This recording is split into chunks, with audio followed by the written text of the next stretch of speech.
Ever heard a story so wild it seems unreal? Shirley MacLaine confessed to sleeping with 3 men in a single day, and the world was stunned. But there's more to this tale than just shock value. It's about a woman's fearless embrace of her desires and the ripples it sent through Hollywood. Setting up the scene. The 1960s and 70s were transformative times for Hollywood, marked by change, freedom, and boundary breaking. This was the backdrop against which Shirley MacLaine's career soared with films like The Apartment and Irma la Douce.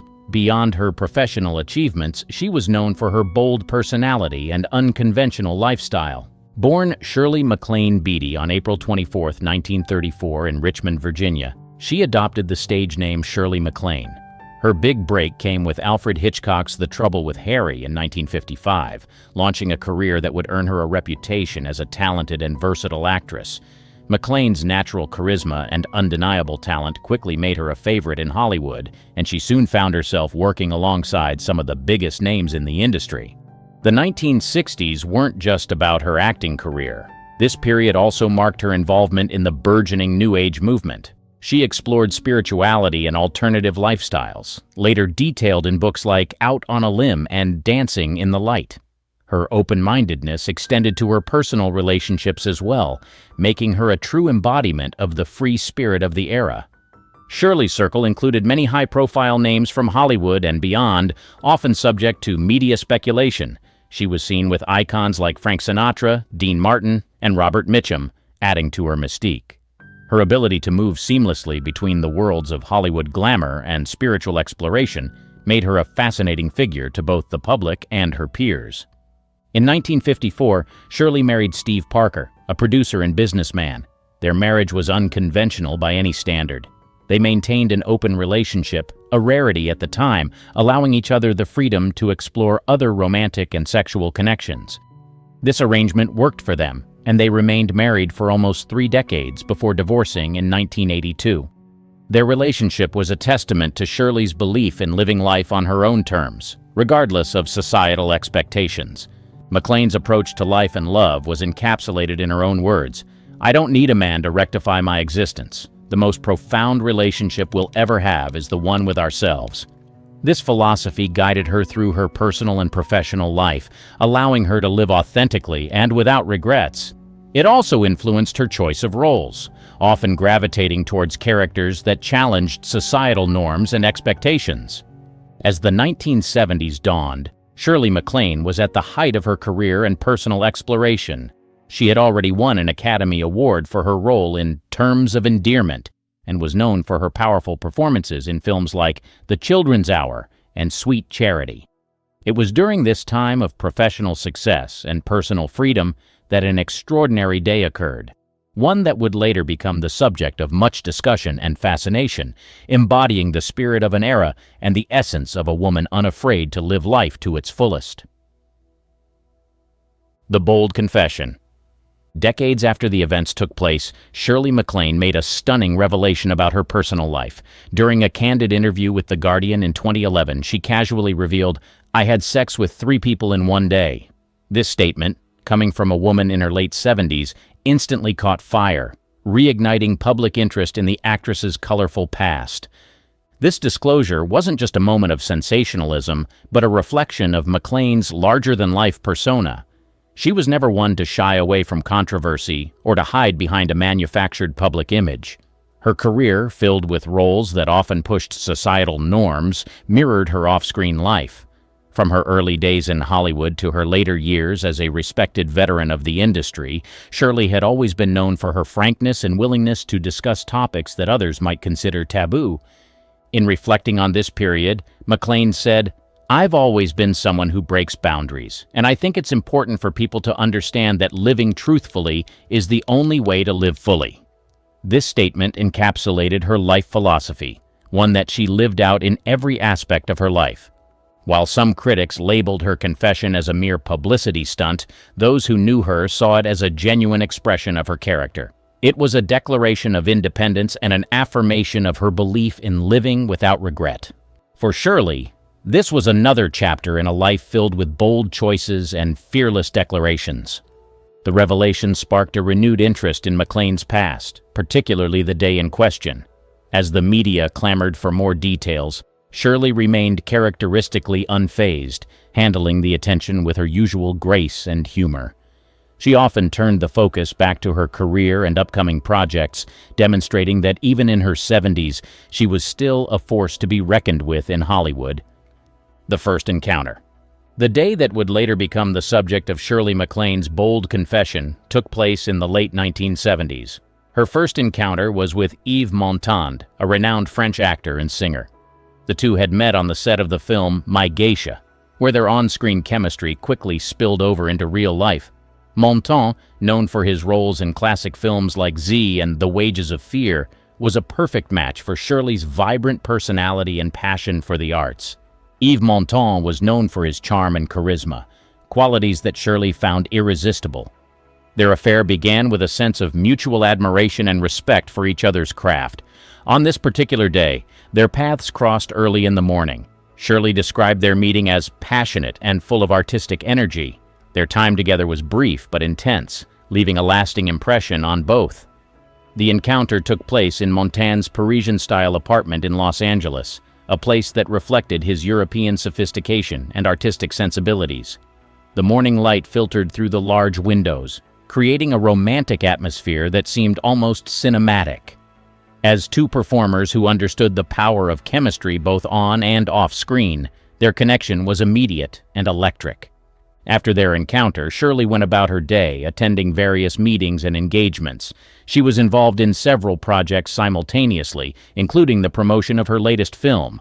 Her schedule was packed, but she navigated it with the grace and poise that had become her trademark.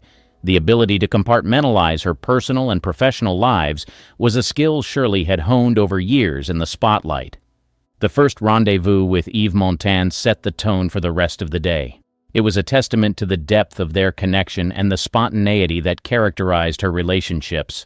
This was not just a fling, but a meaningful interaction between two creative souls who understood each other deeply.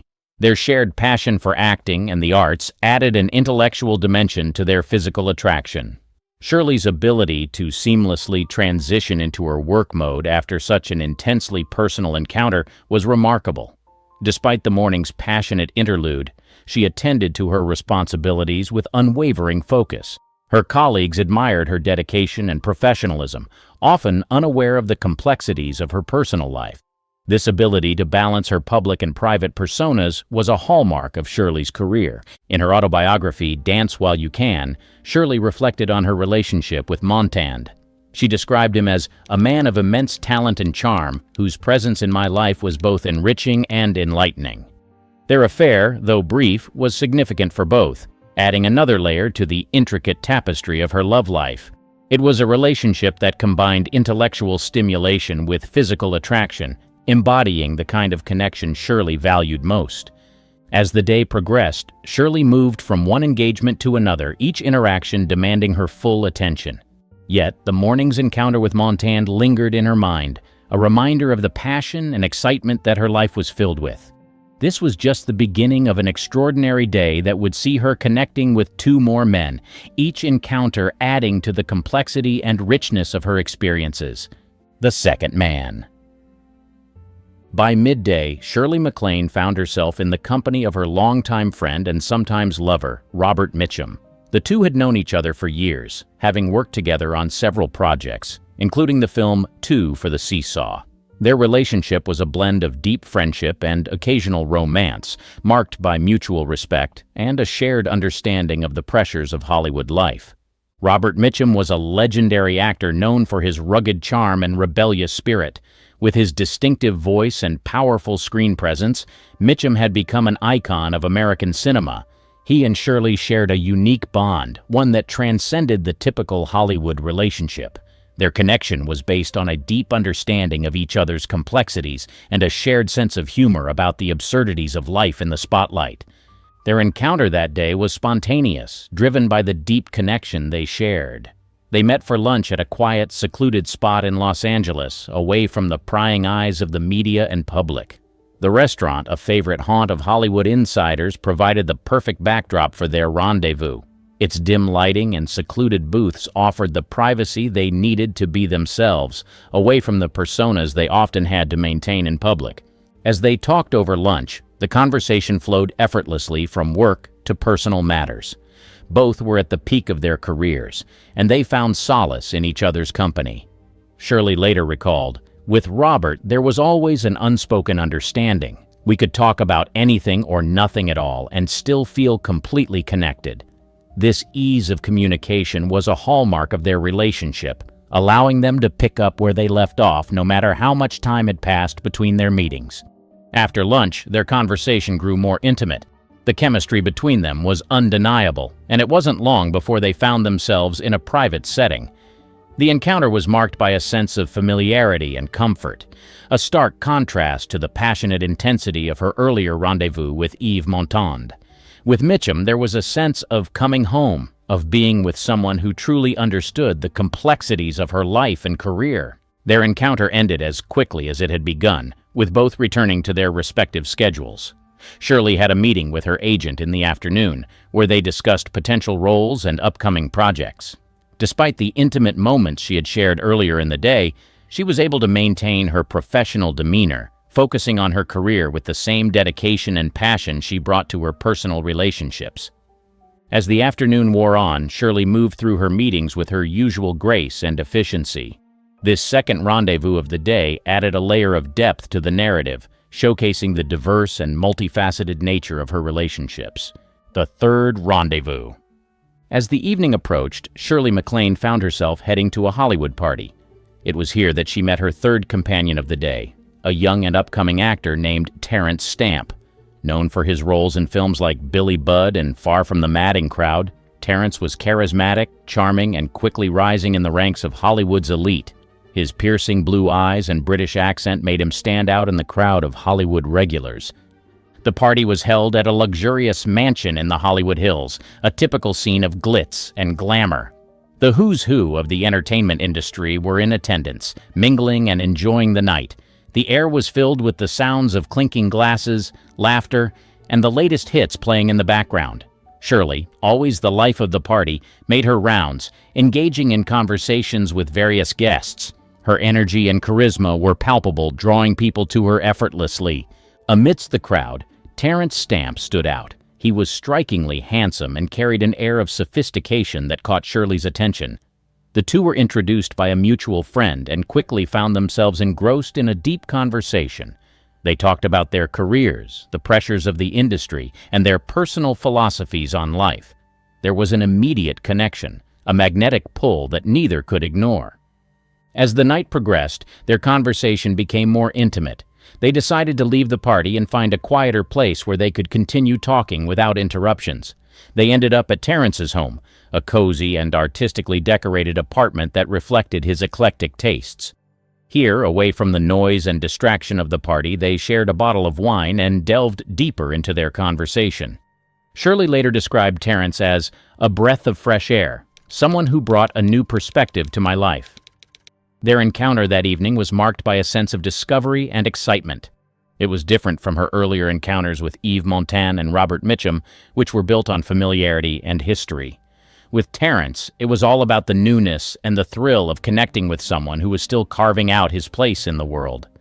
Their time together was intense and passionate, a fitting end to an already extraordinary day. Despite the spontaneity of their encounter, there was a genuine connection between them, a sense of mutual respect and admiration. Shirley valued these moments of genuine human connection, seeing them as essential to her understanding of herself and the world around her. The age difference between them added an interesting dynamic to their interaction. Shirley, with her wealth of experience in both life and the film industry, found Terence's youthful enthusiasm and fresh perspective invigorating. For Terence, Shirley represented a link to Hollywood's golden age, a woman whose stories and insights into the industry were invaluable. After their encounter, Shirley returned home, reflecting on the events of the day. It had been a whirlwind of emotions and experiences, each encounter adding a unique layer to her life. Terence Stamp's presence in her life, though brief, left a lasting impression. He was a reminder of the endless possibilities that life had to offer and the importance of staying open to new experiences regardless of age or status. Public and media reaction. When Shirley MacLaine's revelation about her intimate encounters with three men in one day became public in 2011, it sent shockwaves through the media and public. The story broke during an interview with The Guardian, instantly capturing the attention of fans, journalists, and critics alike.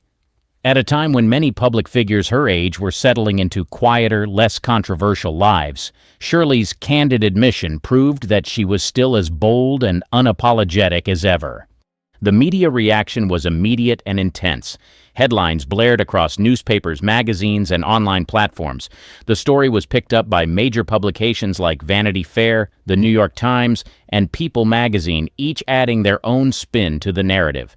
Some praised Shirley for her candidness and fearless approach to life, while others were more critical, questioning the appropriateness of such a revelation from a woman in her 70s. Social media was abuzz with reactions. Fans and followers expressed a mix of admiration, surprise, and curiosity. Tweets and comments poured in, with many applauding Shirley for her honesty and others expressing shock at the boldness of her confession. The story quickly went viral, becoming a trending topic and sparking widespread discussion about sexuality, aging, and societal expectations. In the days following the interview, Shirley faced a barrage of questions from the press. She handled the attention with her usual grace and humor, often turning the focus back to her career and upcoming projects. When asked about the reaction to her confession, she simply said, "I've always believed in living authentically. If my story resonates with people, that's wonderful. If it doesn't, that's okay too." Public figures and fellow celebrities weighed in on the story as well. Some, like actress Jane Fonda, praised Shirley for her openness. In an interview, Fonda remarked, "Shirley has always been a trailblazer, both in her career and her personal life. Her honesty is refreshing and inspiring." Others, however, were more reserved, choosing to stay out of the fray. The revelation also sparked broader discussions about women's sexuality, particularly as it pertains to older women. Many commentators noted the double standard in how society views sexual behavior in men versus women, especially in their later years. Shirley's confession challenged these norms, forcing a conversation about ageism and sexism in society. In the weeks and months that followed, the initial frenzy died down, but the story remained a talking point. Shirley continued with her life and career, seemingly unaffected by the media storm. She participated in interviews, attended events, and worked on new projects, always with the same energy and enthusiasm. A look at Shirley MacLaine's love life. Shirley MacLaine's love life has always been a subject of intrigue and fascination. Her confession about sleeping with three men in one day was just one chapter in a long, colorful story of relationships that spanned decades. Throughout her life, Shirley had numerous high-profile relationships, each contributing to her growth and understanding of love and connection. Her charm and beauty made her a magnet for some of the most famous men of her era. Beyond the three men involved in her famous confession, Yves Montand, Robert Mitchum, and Terence Stamp, she was linked to many other powerful figures in Hollywood and beyond. Her relationships ranged from passionate affairs to deep, enduring friendships, each leaving its mark on her life and career. Warren Beatty, Shirley's younger brother, once commented on her relationships saying, "Shirley has always lived by her own rules. She's never been afraid to love deeply and openly." This sentiment captures the essence of her approach to love and relationships. She embraced her feelings fully, never shying away from expressing her desires and emotions, even in an era when such openness was often frowned upon, especially for women. Shirley's views on love and relationships were progressive and ahead of their time. She believed in the importance of emotional and sexual freedom, a philosophy that was reflected in her personal life. In her book, Out on a Limb, she wrote, "Love is not about ownership. It's about respect, freedom, and the joy of connection." This perspective was a guiding principle in her relationships, allowing her to navigate the complexities of love with grace and authenticity. Her candidness about her romantic life was a reflection of her fearless approach to life. She once said, "I've lived my life with an open heart, and I don't regret a single moment." Each relationship, from her marriage to Steve Parker to her fleeting encounters, added depth to her story, making her one of the most intriguing figures in Hollywood history. Throughout her life, Shirley maintained that love and relationships were essential to personal growth and self-discovery. She often spoke about how each of her romantic experiences taught her something valuable about herself and the world. In her romantic escapades, Shirley found not just partners but reflections of her own evolving identity. She navigated the highs and lows with a blend of grace, humor, and introspection, never shying away from the lessons each relationship brought. As she looks back, Shirley sees a tapestry of love that is as vibrant and varied as her illustrious career, each thread woven with experiences that shaped her into the resilient, multifaceted woman she is.